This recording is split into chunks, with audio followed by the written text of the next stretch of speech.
Halo teman-teman semua, kita berjumpa kembali. Di video kali ini saya akan kembali membahas mengenai P3K ya, tapi saya langsung loncat ke latihan soal. Kenapa? Karena ternyata minggu depan itu sudah ada dari teman-teman yang ujian ya. Cepet banget ya. Jadi saya juga agak kaget dapat informasi seperti itu, makanya saya langsung loncat di latihan soal P3K. Nah, sebetulnya kalau pembahasan materi saya itu masih banyak sih yang mau saya bahas di Permenpan nomor 1 tahun 2023 itu, teman-teman. Tapi intinya gini, poin penting dari Permenpan 1 tahun 2023 itu menurut saya ya, ini menurut saya aja terkait angka kreditnya, teman-teman. Jadi berbeda dengan Permenpan sebelumnya yang mempunyai butir kegiatan, kemudian di dalam satu butir kegiatan itu ada satu angka kredit. Nah, di Permenpan 1 tahun 2023 ini angka kredit itu didasarkan pada predikat kinerja.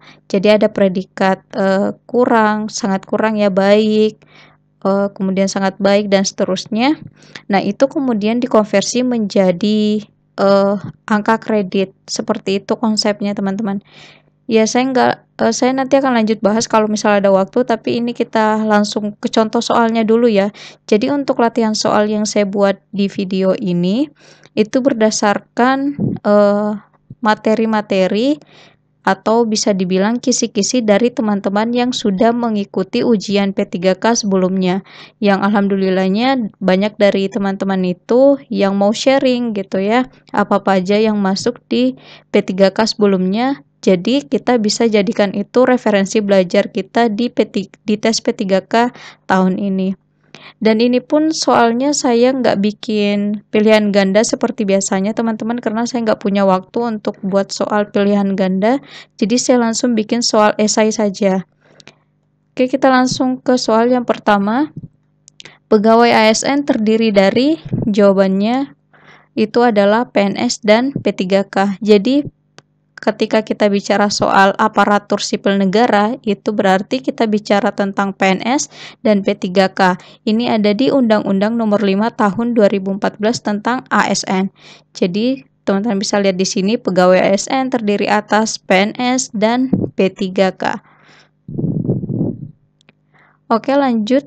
Soal nomor 2, kepanjangan dari SKP adalah SKP ini adalah sasaran kinerja pegawai, teman-teman. Ini adalah kepanjangannya, sasaran kinerja pegawai. Ini ada di PP nomor 30 tahun 2019 tentang penilaian kinerja PNS. Nah, jadi bisa teman-teman lihat di sini bahwa sasaran kinerja pegawai itu disingkat SKP adalah rencana kinerja dan target yang akan dicapai oleh seorang PNS yang harus dicapai setiap tahun. Jadi ini juga di tes P3K sebelumnya itu ada masuk ya, teman-teman. Soal nomor 3, kepanjangan dari TASPEN adalah, jawabannya adalah dana tabungan dan asuransi pegawai negeri. Nah, ini juga terlihat sepele sih, teman-teman, tapi di soal tentang TASPEN ini, salah satu yang mengecoh itu adalah di bagian dananya.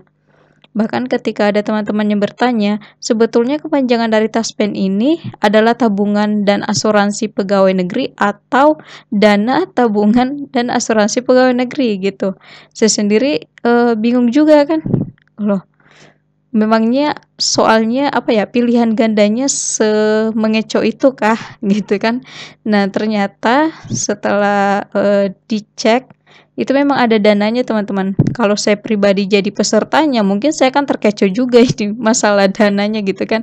Karena biasanya kalau kami kan TASPEN ya, pemahaman kami ya cuma tabungan dan asuransi pegawai negeri. Walaupun di sini ada dananya, tapi ini kan kurang diperhatikan sebetulnya ya.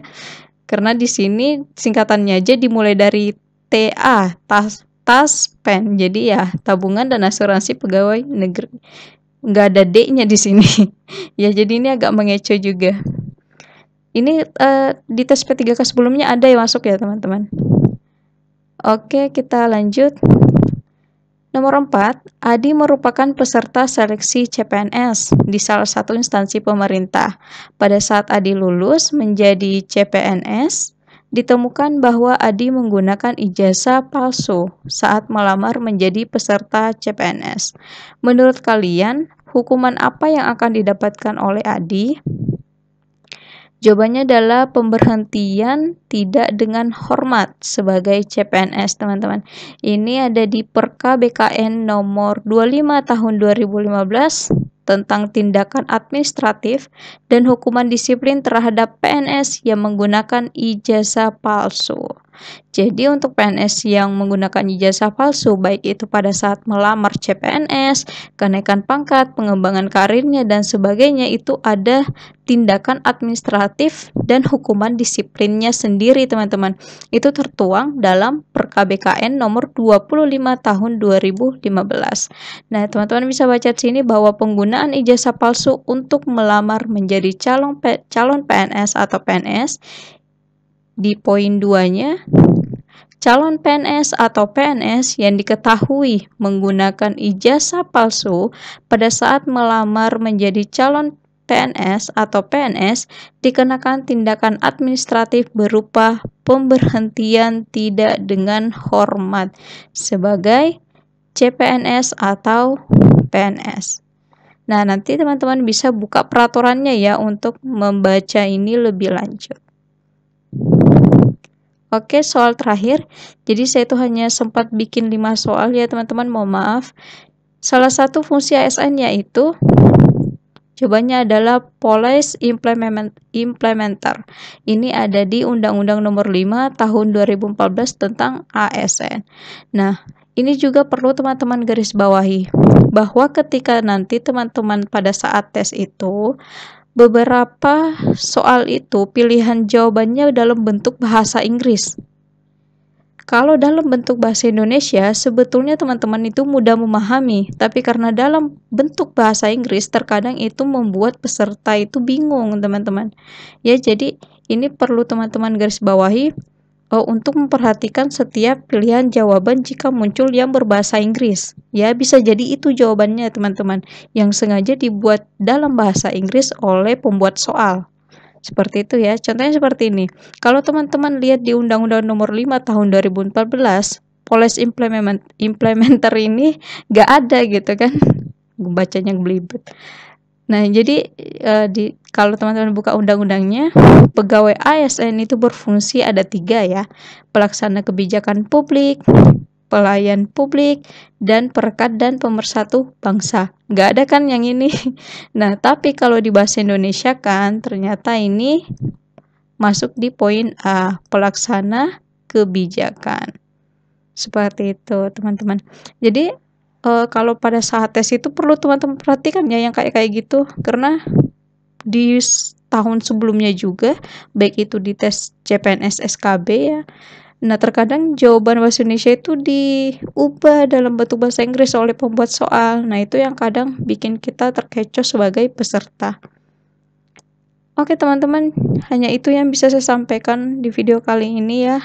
Mohon maaf, saya tidak bisa menyampaikan banyak.